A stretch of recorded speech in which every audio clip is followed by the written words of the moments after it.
I just really wanted to start moving with more intention in my life in general, and I wanted to just only accept excellence in my life. So from the way my business operated to the way everyone felt in my business to who I was allowing to work with us is like really just, I only want excellence in my life, and I want people around me that really feel the same way, are kind, or want to keep growing, they want to support each other. So I really run everything through that filter now. When I am hiring, when I am, creating anything, those are really like the top points that I'm looking at. Andrea Henty is a beauty industry disruptor. As the CEO of both Bmain Salon in Beverly Hills and LineOne Hair Extensions, she successfully owns and operates 2 deeply successful brands.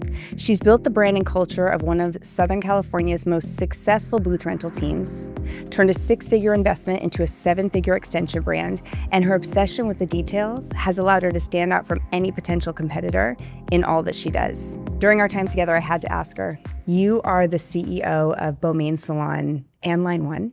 It's so weird to hear that out loud, but yes. It's incredible. Most people will say you cannot be the CEO of 2 companies successfully, but you have and you are.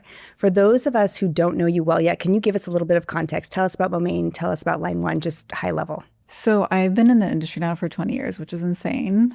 I started Bmain about 13 years into my career. And then about 5 years after that, I started LineOne.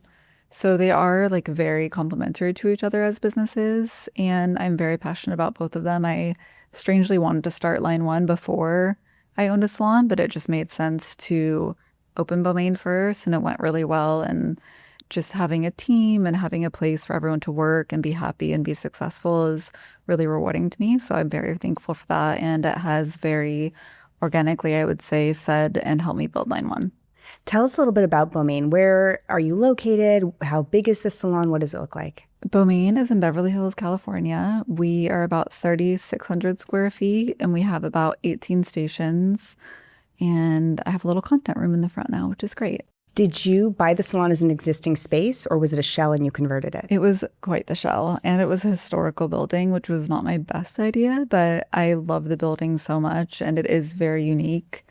And permitting in Beverly Hills is hard regardless. So once I found the space that I liked, I really wanted to do my best to make it work. We changed the usage, we got the permits, and we just like truly gutted it. One thing that had always been a pain point to me with salons was function.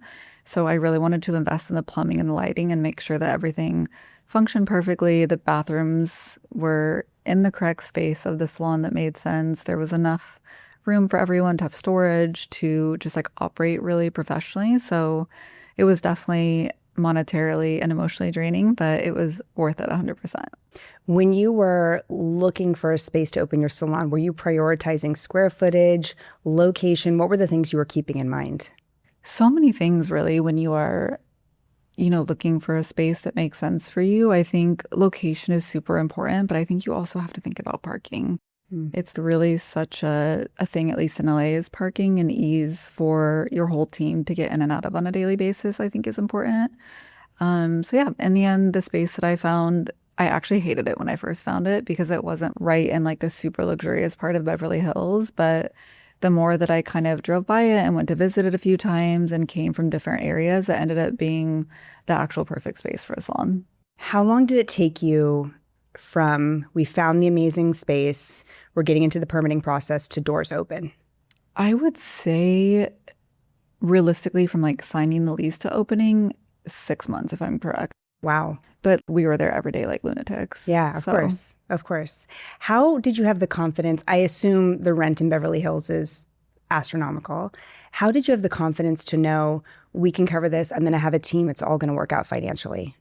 I think some of it is definitely just like the audacity of being young and just being a bit fearless, But I look back and I'm so glad that I had the audacity to do that and the audacity to try. I also had 13 years of tax returns to get a loan and money saved and all the things like that. So it's definitely just getting out there and trying something new, but with enough backing and enough confidence and skill to do such things.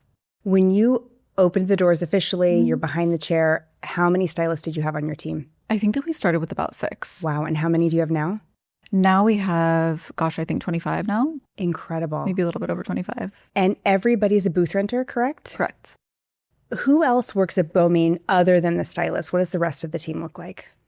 We have our reception desks, which are arguably the most important part of your business. We have assistants, and then we have a lovely girl that does our brows and lashes. Amazing. Yeah. I had asked you about assisting, and I said, do you have an assisting program? When somebody comes in to train, what does that look like? And your response was interesting. You said, yes, but we don't have a super structured assisting program because to me, it's always felt a little militant. It's felt a little restrictive. What does being an assistant on your team look like? So I am such like a regimented person, but I just feel that in a creative industry and in an industry where everyone kind of comes from different backgrounds and different experience levels, it just felt like a little bit too, I don't want to use old school in a bad way, but it just felt a little bit too militant. Yeah. And it just felt like it wasn't tailored to each individual succeeding. It kind of felt like trying to put them in a box of my salon, which of course everyone has to share some common goals, but I think it's really important to work on a personal level with people and figure out their goals as a stylist when they do get on the floor, as well as helping them become the best stylist versus this is our program and this is what we do. Of course, you do need some structure, but it's such a human business and it's such a personal thing that you're dealing with. So I think it's just really important to have a bit of flexibility and, just relatability to people. And you get in this business because you want to help people. So I genuinely love hairstylists and I like people and I like to make sure that I'm helping them on the path that's right for them, just not making sure I'm putting them into some like cookie cutter box to do exactly what I do. It almost sounds like you have more of a mentorship versus an assisting program. It's like you're really taking somebody under your wing and developing them into a hairdresser. I think that's my responsibility as a business owner in the industry that I'm in, is to make sure I am a safe place for people to come and a place where people want to come to work every day, right? And they're happy to be there and they feel supported. And in turn, when you do that for other people, they're naturally going to want to work hard for you and help you build what you're building as well. What do your rental rates look like? So that's a great question. I think we're at $280 a day. Great. We'd have to confirm that with Sunny, but that's what I believe we're at now. And what is the demand like to work for you? If you were to have an open chair, would you have somebody interested in working in it? We keep the team small. Yeah. On purpose. I think if someone walked in tomorrow and had a great resume and a great attitude, like we would be open for sure to speaking with them. But I don't think that growth just for the sake of growth is always good. I think you really have to make sure that you are keeping everyone happy on your team and just making sure that they're a right fit. I think sometimes people hire based on like, can this grow my business monetarily, which isn't always the right thing to do. But I think just growing your team with a lot of intention is very important to me. One of my favorite things about your team is it appears to be cohesive and like everybody gets along and your team actually enjoys working with each other. For sure. Which in a booth rental salon is rare. When I talk to booth rental owners, that's the number one challenge they have is I can find good people, I can find talented people. They don't get along. Their values are completely different.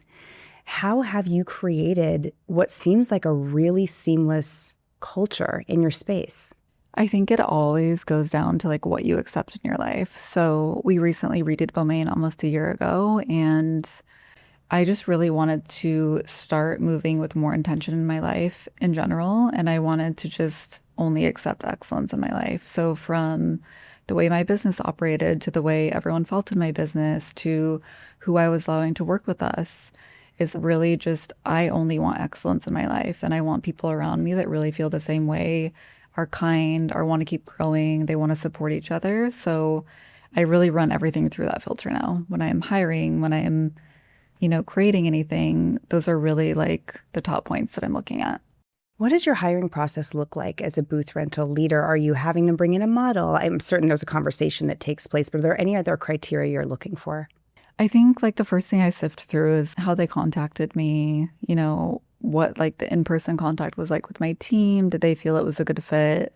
How people present themselves, what their, work history is like, what their clientele is like, how many days they want to work. There's so many things to make sure that they fit into us as well as us fitting into something that can help them grow. But I would say if I had to say one thing, it was, can I help them with their goals? because if that doesn't align, then there's really no purpose in moving forward on either end. Why did you choose to open Bmain as a booth rental salon instead of going employee-based? We actually opened as a commission salon. Really? But with that AB5 laws, a lot of things changed. So we really had to pivot. And with that, I had a lot of extra time. And that's when I decided that that was my opening to start LineOne. That's incredible. When you shifted from employee-based to booth rental, did you lose anybody? Did you gain anybody? What did the transition look like? There was a lot of shift, but it was also during COVID. Right. So like that happened at the start of 2020. And then I believe everything shut down by March. So we really used that time effectively to change everything, to talk to the attorneys, to get everything shifted to make sure that we were 100% compliant. One of the things I admire about you is the way you always show up so polished, so pulled together. Is that a standard in your salon for your team as well? Yeah, for sure is. I think professionalism is so important. And I think in all areas of life, how you show up is really how you perform. So I think showing up and making sure that you look good and feel good and like really people can tell that you put in the effort to come serve them and come, make them feel beautiful and kind of be the inspo to some extent is really important. I think you want people to look at your hair and be like, oh my gosh, I really like the color. I like how you did that style. Like I want to achieve something similar, or just showing up in a way, even if it is a completely different style than you're doing. Someone being like, oh, she looks polished, so I trust her. I think that's just like an instant free way to build that trust with your client and get people excited is, show up in a way that you would want someone to show up for you. When I look at your team on social, everybody looks so pulled together. Do you have a dress code you've implemented, or is it just they see you and the expectation is there? I think they definitely feed off each other and like the cute outfits. And like we've had days where like 6 of the girls came in like the cute new stripes that like everyone's wearing. Like I think it's definitely like feeding off each other to an extent, but the dress code is pretty loose. It's just no excessive cleavage, no armpits, no stomach out, no open toes, just things that really keep it looking professional no matter what. I think is really important. I think again, coming to work covered enough is important, and looking polished and professional so that you can lift up your arms and blow dry someone or bend down and get something and just make sure that you're, professional enough. Do you have a service standard that everybody lives by and manages their day by? We definitely have, expectations of like, this is XYZ and this is what we expect from Bmain stylists. And I'm like pretty proud to say everyone exceeds it. Everyone, again, like feeds off each other's professionalism, being on time, just little things I see in the salon from them. Like if someone's client's waiting for a bathroom, they'll show them to the other one. If like, say the receptionist in the bathroom and a stylist walk by, they'll go up and help. Everyone just like genuinely like each other. And I think when you like each other, it's like a pretty magic place to be for each other and for the clients. A lot of times stylists will say like, they'll hear you talk about that, or salon owners will hear you talk about that and say, well, my team would never do that, or I wish I had a team would do that. As you're speaking, it almost sounds like they're raising the bar for each other constantly, and not in competition, but just they want to be there for each other. They want to be a supportive member of the team. They don't want to be the weakest link. It's like this knowing of, we are high performance and I'm not going to be the softest player on the team. I want to make sure that I do my work and do my best. Has there ever been anybody who's been hired on as a stylist that just couldn't do it? Did you ever have to break a lease or let somebody know they're probably not a fit? Yeah, I mean, I think any salon owner that says that doesn't happen is probably not true. It definitely like comes and goes. And I think people's goals can change, right? So like maybe they start with one intention and they're going some way, and then maybe something changes, and that's okay. I think it's just about how you handle it. And I really try to make sure anyone that leaves my team leaves feeling good and supported either way. And I think it's just that constant communication of like, if you see something, say something. Like if I see a stylist and I think something's going on, like I will call them in private. Not because I'm mad at them and they're in trouble, but because I genuinely care and want to make sure everything's okay. It's not to say that no one can have a bad day or be off, but I just want to make sure they feel supported and like everything's good, When we look at your Instagram, let's talk about Bmain's Instagram for a minute. It looks so intentionally done. Is that your vision? Are you creating the content? How does that come together? So we have a team that helps me with it. I definitely go through and approve everything weekly to make sure that everything kind of stays on brand and how I see it. But I like to trust people that work for me. So everyone that works with us, I really like to give them a role and then let them do it. And of course, you want to give guidance and make sure everything's on brand. But a lot of it is my team's ideas. They'll go around and be like, oh, hey, like we have this idea. We're going to film it with Irina, or, I think it's important to make sure it reflects everyone in the company and not just one person's vision. Do you do content days, or is it just being filmed kind of as the day is happening? It's ongoing. Sometimes there'll be intentional content days for a drop or, something like that. But a lot of it is just real time, in the moment, whatever's going on that day. And you mentioned somebody named Irina. Is that a videographer for you, or how does that person fit into your business? So she is someone that does a lot of content creation for me. She'll do the actual posting for the company. So I'll meet with her, I'll review weekly and go over everything. And then sometimes we'll do a little bit of planning, but a lot of it is just like, them coming to me with ideas, which is super helpful.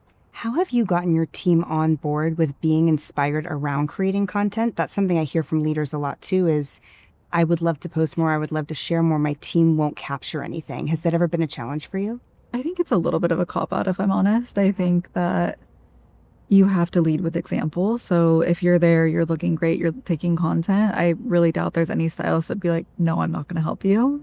I think it's just kind of, if I have an intention for that day, I'll message everyone before and be like, hey, just a reminder, we're going to do content. Make sure everyone looks extra cute today. Or like, hey, I might forget I'm really busy during the day. Like, can someone make sure that they, capture XYZ? Here's the inspo for what I'm looking to film. I think just coming prepared and coming with like the energy that like people like creating content, it's fun for us.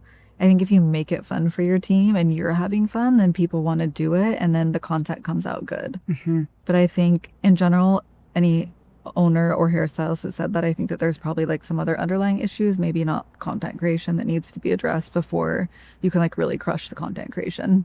Do you think most clients find Bmain on social media? Is it Google? Is it just walking by? How are clients finding you guys? I think this day and age, so much of it is social media. Yeah. I think one thing that I've heard a lot from clients that makes me so happy is like, oh, I saw you guys on Instagram and I came and all of my expectations were like really exceeded, which is so amazing to hear.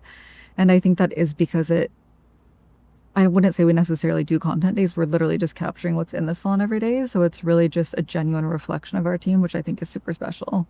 If somebody were hearing your story and they were like, I want to start a salon like Bmain, I want to develop an incredible booth rental salon team that's cultured and where everybody really feels aligned, what would be a couple of pieces of advice you'd give to that person? It's the same as I would give someone that was like, I want an extension business like she has.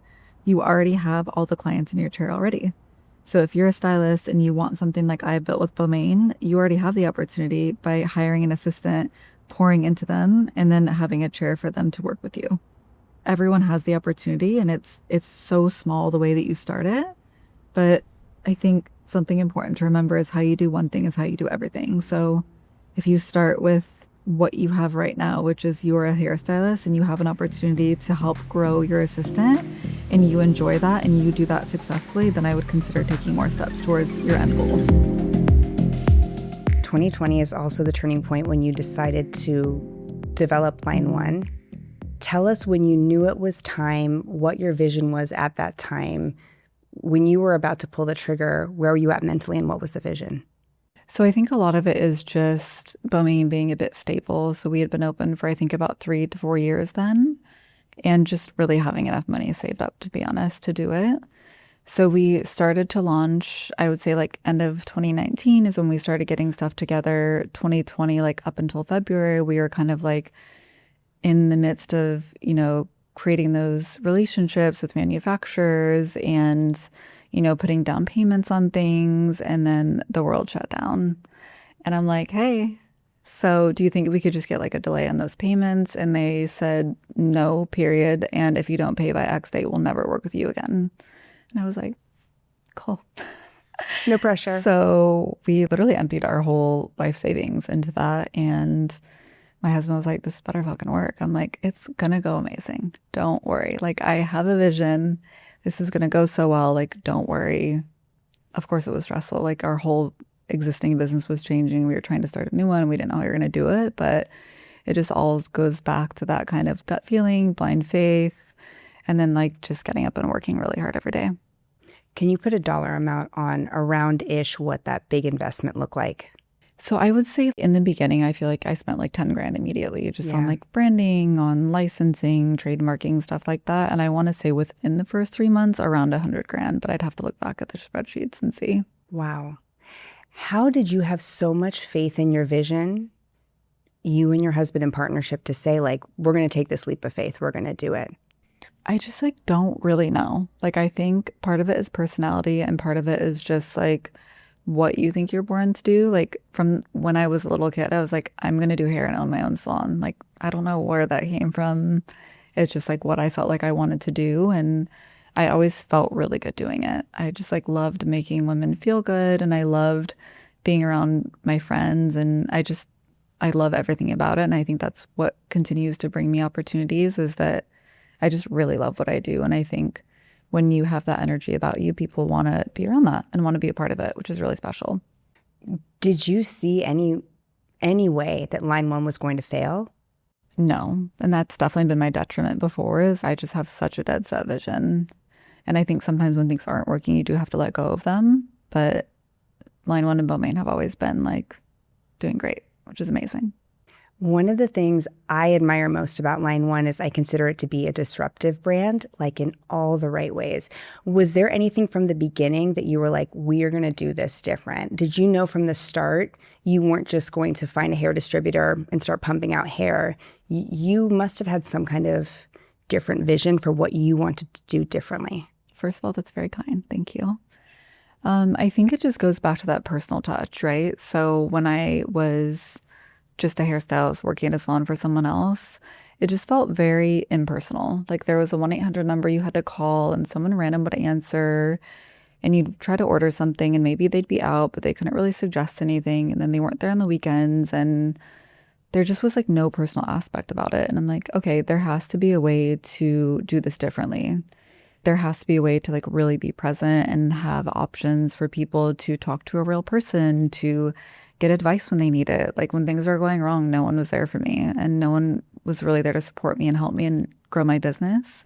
And I think that is something I really wanted to offer with our company is just the personal touch and help people grow. And it's really not about selling a product. It's really about helping people at the end of the day. And when you do that, they obviously want to support your company. The reason I found you in LineOne was through my stylist, Alex Greco. And I had been working with her for extensions for some time, and we were using a different line. And she told me, next time you come in, we're going to do something different. And the do something different was trying LineOne. And immediately at the installation, I said, this is it. We're never doing anything else again. I could tell the difference in the quality, the experience. And I asked her, I said, how did you find this? And what do you love most about the brand? And what she told me was that Andrea specifically and LineOne have taken care of me as an extension artist in a different way than any other brand that I've worked with. And so it's interesting to hear you talk about you paying attention to what customer service looks like and the detail, because I've gotten to watch that trickle-down effect to the accounts that you serve. Do you have a sense of how many accounts you have right now or how many people use LineOne? It's definitely in the thousands. Yeah. For sure. Yeah. But that is so kind of you to say, and that makes me so happy. And I know who you're talking about, and I pride myself on that. I really think relationships in life are important. And I think, like you said, servicing people is important. And I think people forget that in any company that they're in is you are in a service business. So if you don't like it, then you shouldn't be in a service business. And if you don't like helping others, it's probably not the business for you. Right. But that is how we have grown our business, which is personal relationships and being there for people and helping others grow. And I think when you focus on helping others, in turn, good things come back to you. How often are you either reaching out or listening to feedback from, stylists who use the product to understand how you can improve or shift things around to make it an even stronger brand for them? Literally daily. I see everything. I watch everything, little things from orders to what people are tagging online to actually personally reaching out and being like, hey, do you need anything from LineOne? How is this going? How do you like the new color? Do you have any feedback on this new product? I will send products out to top accounts before we launch them and get feedback. It's not, part of my formula is not making people feel involved. It's actually getting people involved and getting that feedback from people. So that's how you build organically. And I've watched you do that, and it's really incredible to see. The other thing I noticed about LineOne is the amount of detail you put into the packaging, the tags that go on the extensions, the way the label looks, the way the The hair is wrapped, the box it comes in, everything is elevated. And arguably, you could have just produced great hair and put it in a bag and shipped it to people and hoped for the best. Why did you choose to make it feel like such an elevated luxury brand? And how much attention do you put into those details? That's very kind. Thank you. I like to make the stylist feel special. And I think that those little details matter. And I think that they get the stylist excited about doing an install, receiving a package. And I think that that energy translates immediately to their clients. And whether they know it or not, it's getting their clients more excited for the service because they're more excited for the service. And I think when the touch point feels luxury from the beginning from the stylist, that the end user, which is the client, feels that. Tell us about the bookcase. Oh, that's so sweet. When that came out, was it last year? When did you launch that? We launched this year. This year. Yeah. Immediately, I texted Alex and I said, this is genius. Describe it to us for those of us who don't know what it is. What was the vision behind it? How does it work and how are stylists using it? So I like things neat and clean. It's just my personality. I also appreciate an aesthetic look. And I think since I started doing extensions, the storage of hair has been such a pain point because just naturally salons don't have a lot of storage.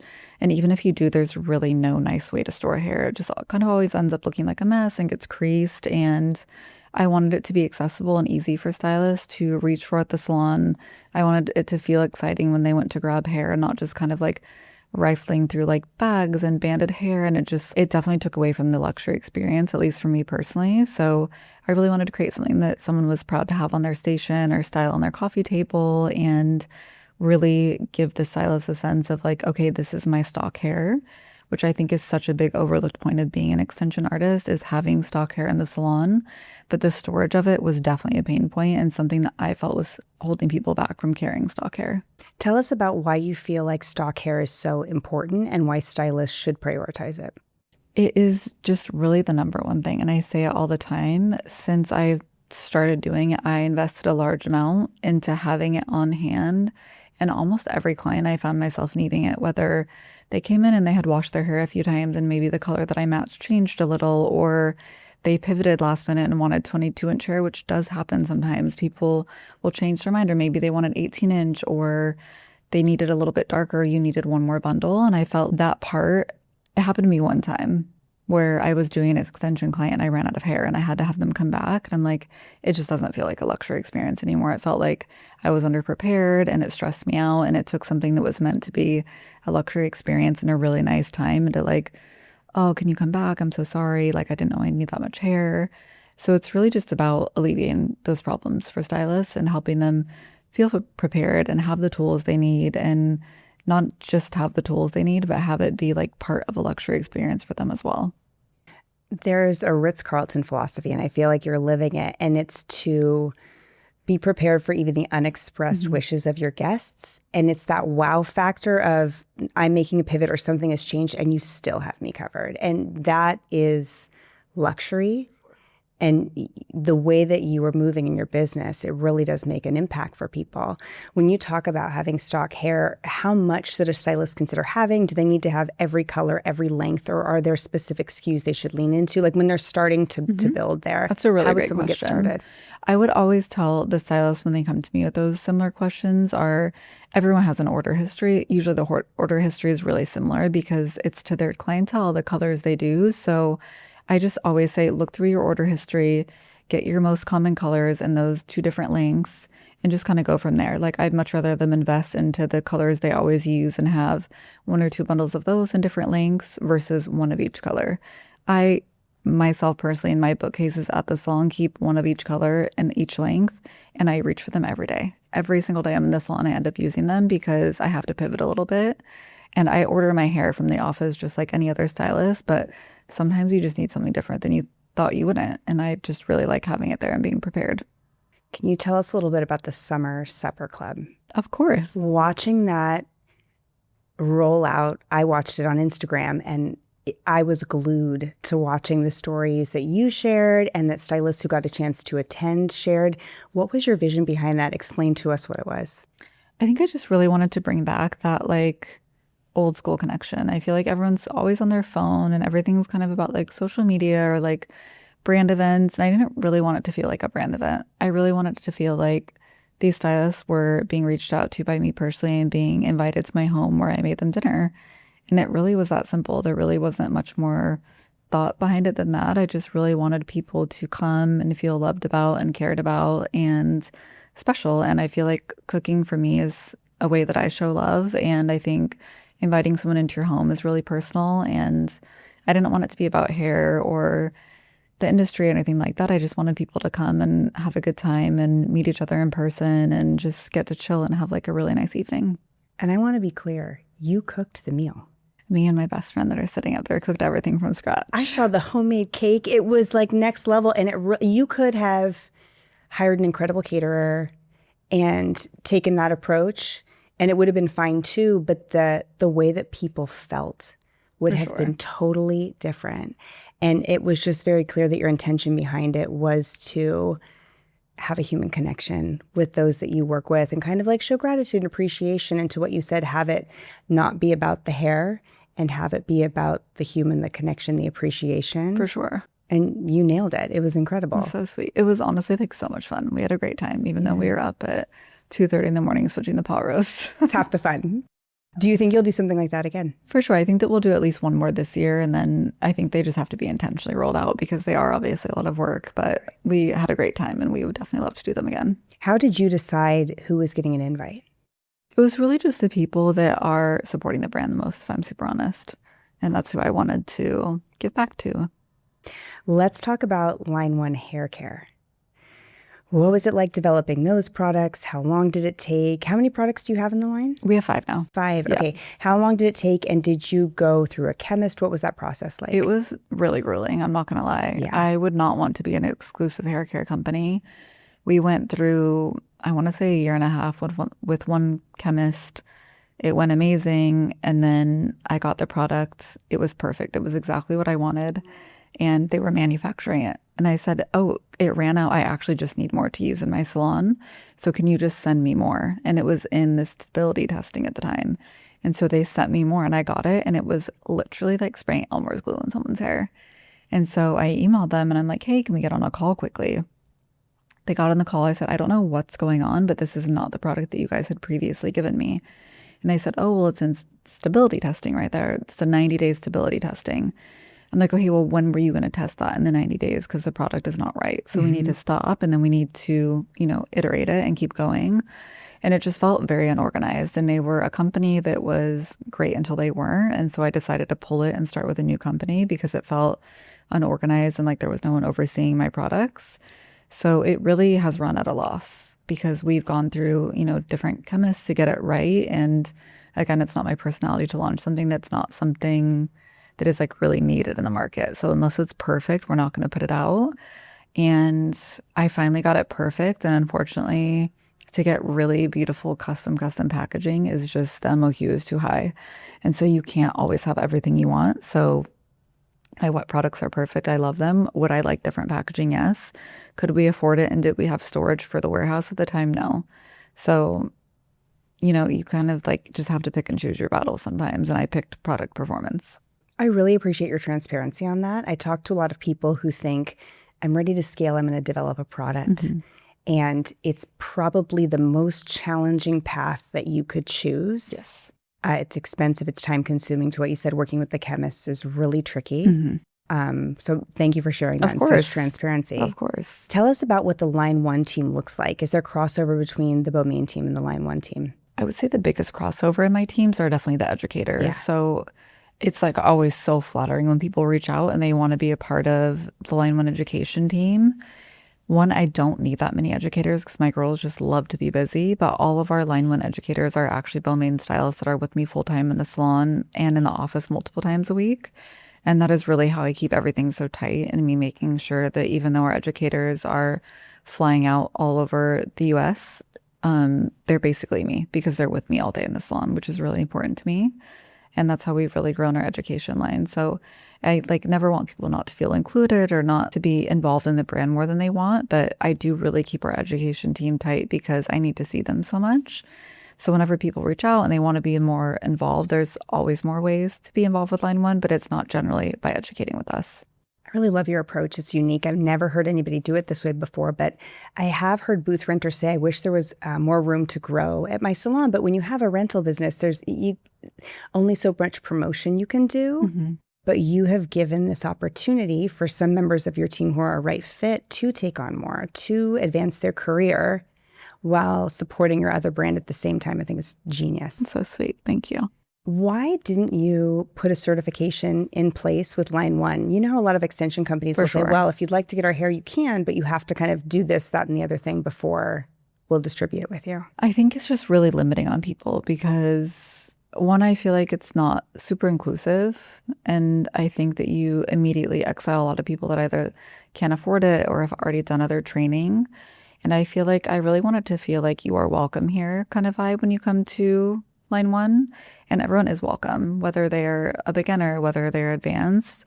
And I think it also kind of goes back to how I run my assistant program, which is you can't really put people in a creative industry in a box. You have to be willing to work with people. You have to be able to let people do things their way and how they want to do it. And that's okay. The world's a big place. You know, everyone does things different ways as long as, you know, client safety and, you know, people's hair is being respected. I think that's a great thing. And you know, my way doesn't have to be the way for everyone, but I'm always happy to help when people need education and need help. And we have a lot of free education. We have a lot of classes. So I think that there's a lot of way for people to be involved while also, you know, letting people be themselves. I want to talk about your free education that you share because your YouTube channel is some of the highest quality education I've seen coming out of an extension brand. And you could charge for it if you wanted to. But instead, you're educating stylists who arguably use LineOne and those who don't. You're just offering incredible support. Why did you choose to go that direction instead of charging for it?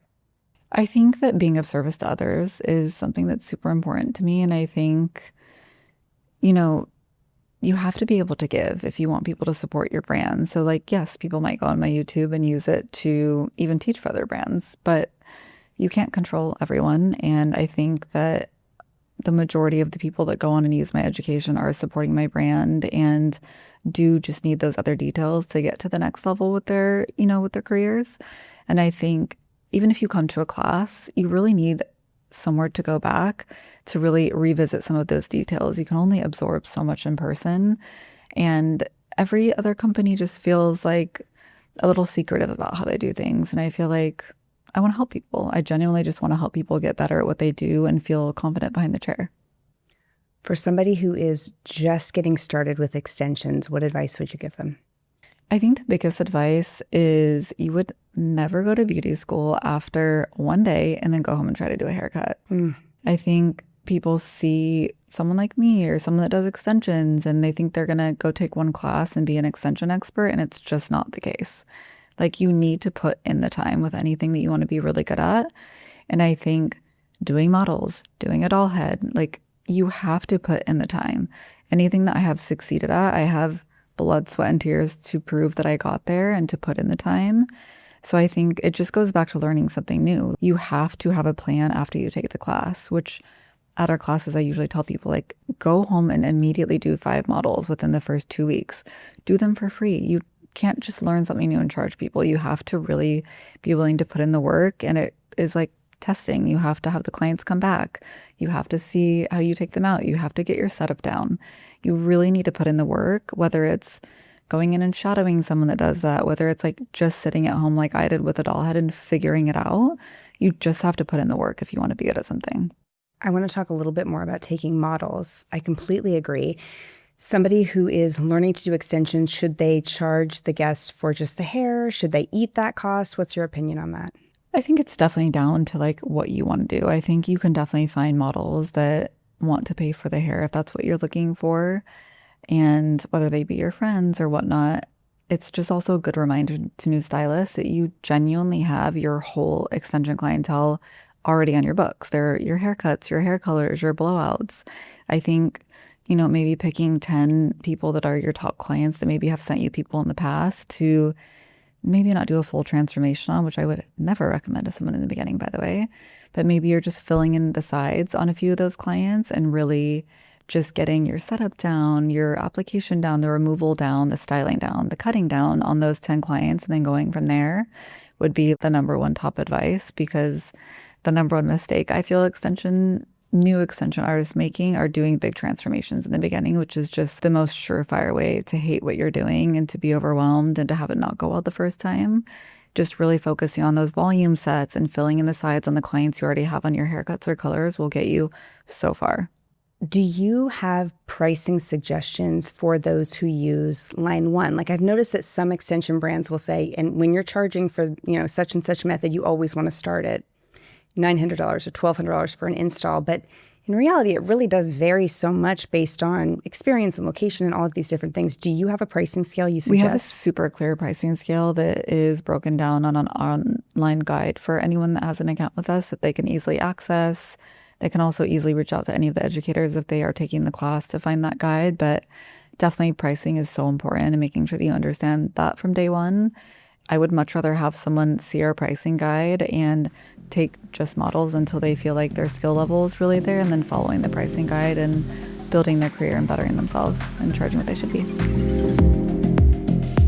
Did you have some kind of big financial backer who came in and funded this for you? No. Self-funded? We had some investors in Bmain. Yeah. And a small investor in LineOne, but it was more of a strategic partnership than me needing money to start, if that makes sense. And I think that's really important. One of the things you mentioned was I asked about like any kind of hiccups along the way in business. Like what you've built is exceptional, but there's always, forks in the road. And one of the things you said was, if I could go back, I would be a little bit more detailed in the way I chose strategic partners, that maybe not all partnerships For sure. were for the best. Without going into deep detail, can you share with us kind of what some of the challenges maybe have been and what you would look for in the future now? None of those were with Bmain or LineOne, thank goodness. Those Good. were businesses that don't exist anymore. Good. But I think it's really hard to trust people. It's really hard to do business with people. Yeah. And I think that's why instead of like going into business someone, if there's someone that you feel adds great value to your business, it might be a good idea to have a small investment from them, more so for say mentorship or, ongoing, support from that person versus needing the money to open. And I think if you need money to start something, then you're kind of, withholden to someone. You have to, you really need that person for something that's not advice, which I think can be a little bit dangerous. And I think needing a partner just for money is just kind of like it's a dangerous place to be in my opinion, but that's just my experience. It doesn't mean that it's right. It's just what has worked and what has not worked for me. I completely agree. It has to be more than just the money. There has to be some other kind of advantage of going into business. So if somebody were saying, I want to expand, I want to open a salon, I want to do whatever, and I would need somebody to come in as a financial partner, what other qualities could they look for in that person that would make it a stronger partnership? I think if I had to give someone advice, it would be a really good problem to have is dealing with demand and scaling a business. And a really bad place to be in is really putting so much time and money into starting a business when like you can really start a business. Like if you really want to open a salon, like start with a suite. Yes. Build out the suite, knock down a wall, add more chairs. Then once you're at that place, then possibly consider opening a salon once you've been so financially blessed that you now have the funds yourself to do that, because the demand is there, right? So you're going to be able to grow into that space and grow into that salon. But I think you'll know when you have something magic, when your day-to-day problems, not even problems, just what you're dealing with day-to-day is growing your business and the growing pains of all these orders or, more stylists wanting to work for you that you then have to keep growing. Like right now for LineOne, we're in our 5th office. So it's been such organic growth for that. And it was for Bmain as well. Yeah. So I think that's when, you have something really special. And I think that is something to focus on instead of starting with something and then worrying about building it. You're building something. And then what you're dealing with on a day-to-day is scaling that business organically. You essentially are running, I think I'm counting right, 3 social accounts because you have your personal, you have Bmain, and you have LineOne. Are you the visionary behind each account? To me, it almost seems like they're definitely intertwined, but they do have their own voice and message and style also. Are you the visionary behind all 3? I think, again, it goes back to like letting your team be creative also. And I genuinely love our team and respect them and I want their vision also. So Yeah. I do my best to oversee everything and make sure like when people come to me with ideas that it fits inside of the brand vision. But I think there's definitely those times where I'm like, okay, that's really fun. Whether it's someone maybe older than me or younger than me, or maybe someone on our team that actually doesn't do hair comes up with an idea. I think that's how you kind of keep it creating for people watching and being a part of the brand, to make sure everyone feels seen. It's not just, me. There's lots of other people that are not like me that are a huge part of the company, and I want to make sure that they feel seen and a part of the company as well. Do you find social media and marketing to be a fun part of your business? I think you have to enjoy everything you're doing, or I don't think it's going to come out well. Yeah. I think like it can't be forced. I'm picking that up from you. Like, a lot of people talk about social media as a chore, and you see it more as like an opportunity, an art form, a way to bring the team together. And when I look at how incredible your content is and the way you can really feel the Bmain experience, I've never been to the salon, but I get a sense of what it would be like. That really translates. Have you always loved it? Do you feel like your team has always loved it, or is something that like culturally you kind of build together and the love forms over time? Well, first, that's very sweet. Thank you. I think that it's just, I let it be organic. Like if there's days I don't want to post, I don't post because I don't want it to be forced. Yeah. And, it really is like an organic thing. I'm such a believer in like, you have to enjoy what you're doing. And I think, again, like as you grow and people start doing it and they get more comfortable, and I just tell them to have fun. Like it doesn't need to be so serious. We filmed something the other day for a drop, and one of the girls did it in like 30 seconds. And she was like, oh, I don't know if like that was the best angle. And I'm like, one, you look good with every angle. And two, like it came across so natural and authentic. And not everything needs to be so polished and perfect. I think that's when it gets to be unrelatable, right? So I think when there's just like some of this content that does the best is the stuff that we put the least energy into it, because it's just authentic. You are so behind the chair. You mentioned to me you take somewhere around 100 clients a month. What does your schedule during the week look like with your clientele? And can you tell us a little bit about the clientele that you serve, what services you're doing? Yeah, of course. So I'm still in the salon 3 days a week, very full time. And I like being a hairdresser. I feel like a lot of times people are like defining success as, am I still behind the chair or not? But I am really proud to be a hairdresser. I love hairdressers. I love what I do. And I think that translates into Bmain growing, into LineOne growing. And that's not why I do it, but in turn, it has helped me build LineOne because I'm behind the chair full time. So if people are like, XYZ is happening, I know it's happening because I'm behind the chair. So if clients have an issue, I know what's going on. If I need a new color, I know because I'm in the salon full time doing clients. So that's really helped me keep tapped into how to keep my business successful, how to grow LineOne. And I just don't know that you can really run a successful salon without being there full time. I would struggle to do that. And that's why we haven't opened, multiple locations. So I've obviously looked at your website and I saw that you only take appointments by request. What does your demand look like? At this point, are you mostly serving, a clientele you've been serving for years? Are you taking on new guests? What does that look like for you? I kind of always am open to taking new people. The request forms, I just kind of look over. If something feels really organic to me, I'll take them. I feed a lot of them to my team members, which is what I'm there for, is to help grow the business and help grow them. So it's always a nice opportunity to keep that open. I would say most of my clientele are people I have had for a long time. And I'm lucky enough to do a lot of services that I like doing, which are natural color, natural extensions, pretty haircut. Like I would just say I do like very relatable, everyday, easy, natural hair. It's refreshing to hear you as a leader say, my books are full, but I'm not close to taking on new guests. If somebody's a great fit for my business and it aligns, let's do it. For sure. And if I don't have space and capacity, it allows me to build my team. Mm-hmm. I don't hear that a lot. And it's really nice to hear that for you, keeping in touch, staying on the floor, keeping your hands in has been an asset to your business. For sure. Would you call yourself an extension specialist, a lived-in specialist? How would you categorize? I would call myself an extension specialist. At what point in your career did you define what you wanted to do? It really has been from the beginning. Like in cosmetology school, I was braiding hair into people's heads, like anyone that would let me. I was clipping in hair to people's heads. I was doing anything I could. I would just say the only difference of, say, like other extension specialists are I like to do everything when I can. So I like to do the color and do the cut after, especially the cut. I just really like doing the whole picture. I feel like doing hair is a bit like doing art. And I just really love doing it. So anytime that I get to, see a client and do something from start to finish and they kind of let me take the reins and do what I think is best is always really fun and rewarding for me. How have you become so well educated in all of the different methods that are out there, all of the different ways of doing extensions, and really refined your craft? Like how many classes do you think you've taken? How educated are you?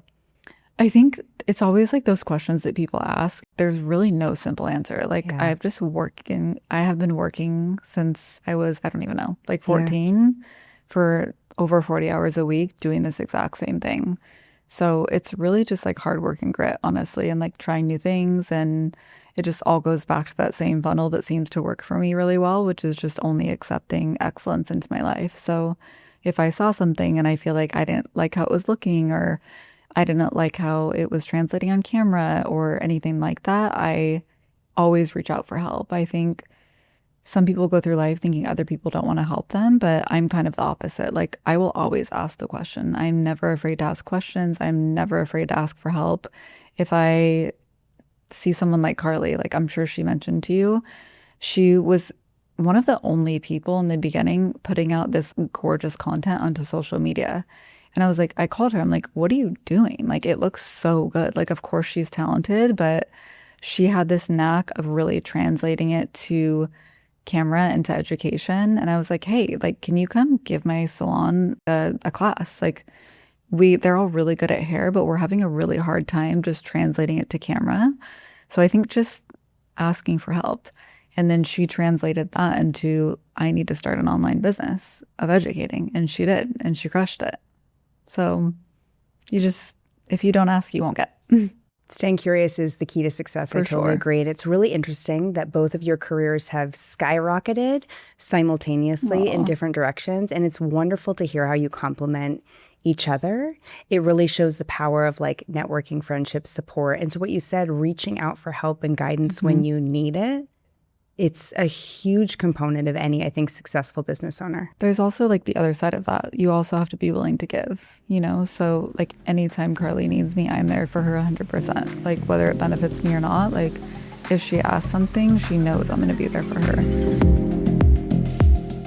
You have a young family. Yes. You're raising a beautiful son.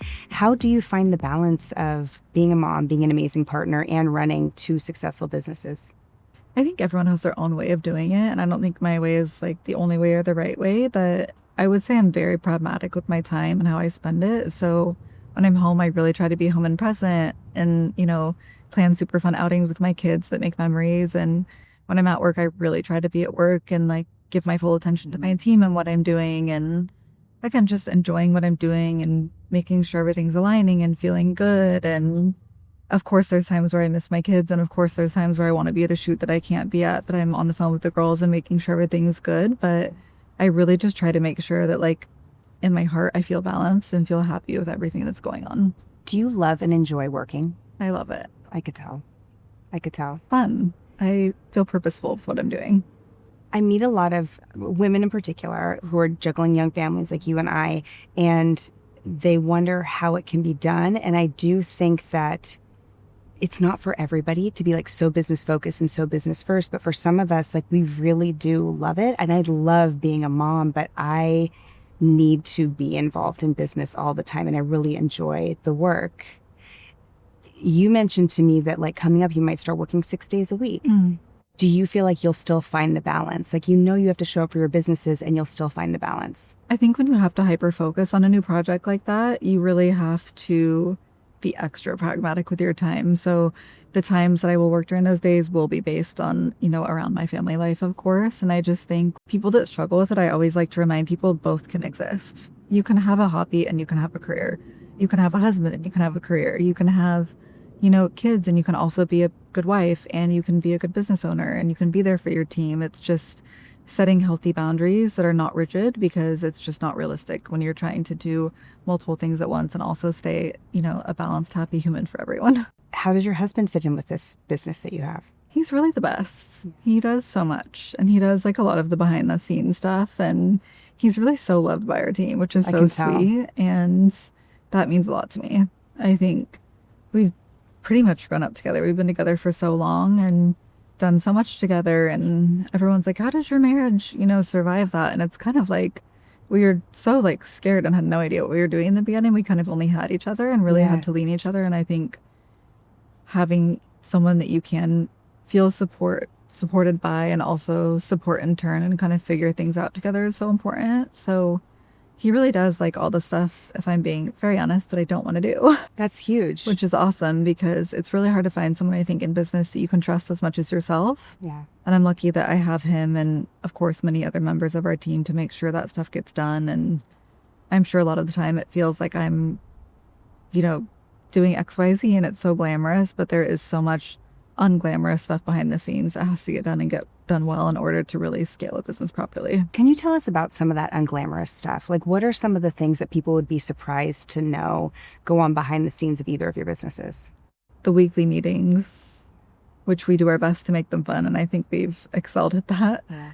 Because the more you enjoy something, the better it's going to turn out. I mean, just like legal stuff and legal processes and changes and hiring and making sure that you're compliant and all the things with California and payroll and just there's so much little stuff that goes on during the day. There's always a random phone call for a shipment and they can't find the door. Just, I think it's those little things that probably get to people that you really have to find like a way to make sure that you're only dealing with what you like to deal with. And of course, that is not always the case for me, but I really try to outsource stuff that I don't enjoy doing and don't understand and I don't excel at, because that allows me to be my best creative self and the best mom and the best wife and the best friend and family member that I can be to other people.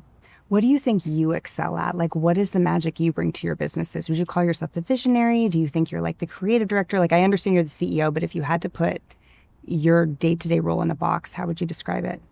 I think that I excel at knowing what other people excel at. And I think I excel at possibly making sure that everything's not all about me, because I think that when you think about other people and making sure that other people in your company feel seen and people that are participating and being clients of your company feel seen, you will grow a lot more evenly and a lot more regularly than, say, if you just like hyper focused on one thing. I just think that there's so many people from different walks of life, and I come from one place and that's my story, and that doesn't make it wrong or right, but it's really important to me that everyone feels like equal and welcomed in my company. Are there any personal sacrifices you think you've had to make to build the life you have today?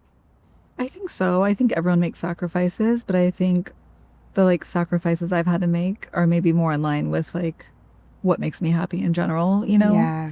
Like I've had to go to bed early. I didn't really get to go out a lot when I was young. Yep. I had to stay really focused and pay for things myself and make sure I was saving money and maybe not going on as many like trips when I was younger. And then I think anything that I got from that just made me really happy. So I wouldn't really consider it a sacrifice. I think just a push in the right direction for me. Yeah, you just made different life choices. Yeah, of course I've worked very hard but I have fun when I work, so it doesn't feel like such a sacrifice. Do you consider yourself successful? Yes, I do. How will you know that you've made it?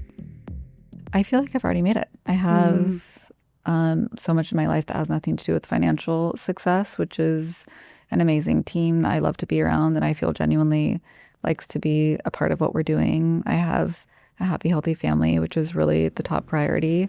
And I think just waking up every day and being happy is like truly the biggest sign of success. Beautiful. Thank you, Andrea. Thank you.